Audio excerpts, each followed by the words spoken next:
Assalamualaikum warahmatullahi wabarakatuh. Saya Nabila Basalama, kelas B3 Farmasi 2018, akan menjelaskan tentang titrasi asam basa.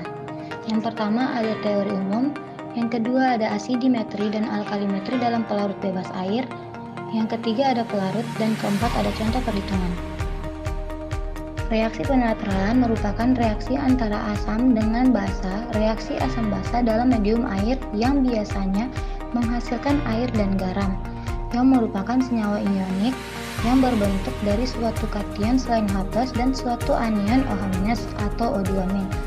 Menurut Raymond 1990, air adalah produk dari reaksi titrasi dan lebih lanjut, air terdapat dalam jumlah yang sangat berlebih. Jadi sampai tingkat tertentu bersifat asam sehingga bersaing dengan asam yang ingin kita titrasi dan mencegah reaksi titrasi berjalan sehingga selesai kecuali Hb itu sendiri cukup kuat.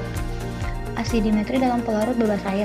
Untuk titrasi basa lemah dan garam-garamnya, yang pertama ada kristal violet, yang kedua metil rosanilin klorida, yang ketiga merah quinaldin, yang keempat ada alfa naftol benzein hijau malakit. Indikatornya yaitu untuk senyawa basa yang relatif lebih kuat, yaitu 1 metal merah, 2 metal orange, dan ketiga timol blue. Alkalimetri dalam pelarut bebas air. Alkalimetri adalah penetapan kadar senyawa-senyawa yang bersifat asam dengan menggunakan baku basa. Beberapa senyawa yang bersifat asam lemah dapat ditetapkan kadarnya secara kuantitatif dalam pelarut bebas air yang sesuai dengan titik akhir yang tajam.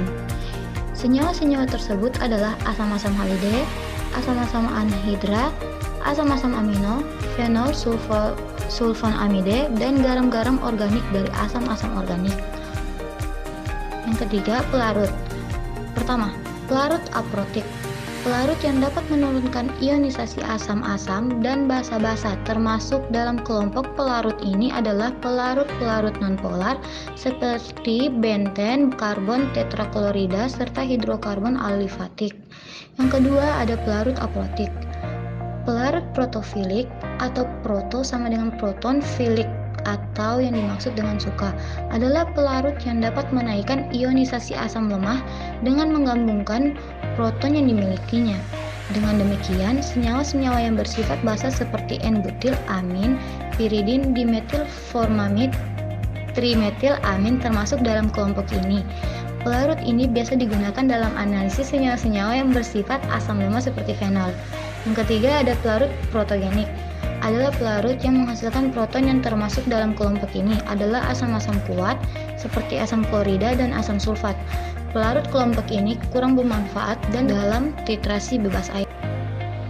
Adanya H2O merupakan basa lemah yang berkompetensi dengan basa-basa nitrogen lemah untuk bereaksi dengan asam perklorat HClO4 yang digunakan sebagai titran menurut reaksi. H2O tambah HClO4 menghasilkan H3O tambah HLO4. RnH2 tambah HClO4 menghasilkan RnH3 tambah ClO4-.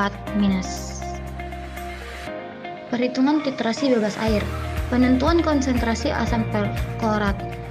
Yang pertama ada sampel, yang kedua ada berat papaverin HCl, yang ketiga ada volume HClO4. Pada sampel pertama, berat papaverin HCl ada 0,2078 gram dengan volume HClO4 2 ml. Sedangkan sampel kedua ada blanko tanpa berat papaverin HCl dengan volume HClO4 0,05 ml.